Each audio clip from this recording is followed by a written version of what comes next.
Okay. ముందుగా 'కిష్కింధాపురి' ఇంత పెద్ద సక్సెస్ చేసినందుకు చాలా చాలా చాలా థాంక్స్. చాలా డిఫరెంట్ అయిన క్యారెక్టర్. దానికి మంచి అప్రిసియేషన్ ఇచ్చారు మీరందరూ. చాలా చాలా థాంక్స్. అండ్ ఇంకా లెట్స్ కమ్ టు 'బైసన్'.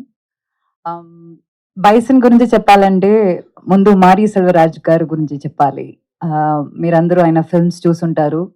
ఆయన ఫస్ట్ ఫిల్మ్ 'పరియేరం పెరుమాళ్' ఆహ్, టైమ్‌లో ఆయన నాకు ఆ ఫిల్మ్‌లో క్యారెక్టర్ నాకు ఆఫర్ చేశారు.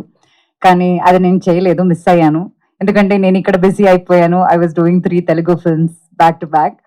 సో, దాని తర్వాత అప్పటి నుంచి 'పరియేరం పెరుమాళ్' నుంచి ఆహ్, నేను ఆయన చాలా నేను ఆయన మూవీస్‌కి చాలా పెద్ద ఫ్యాన్.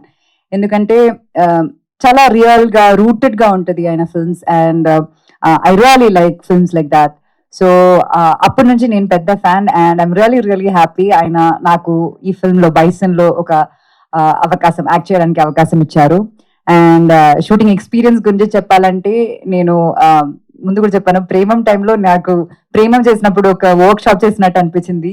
ఇప్పుడు 'బైసన్' చేసినప్పుడు కూడా అలాగే అనిపించింది. అండ్ నాకు మాత్రం కాదు, ఈ ఫిల్మ్‌తో అసోసియేట్ అయిన అందరికి అట్లాగే చాలా కొత్తగా ఒక ఫీలింగ్ ఇచ్చారు.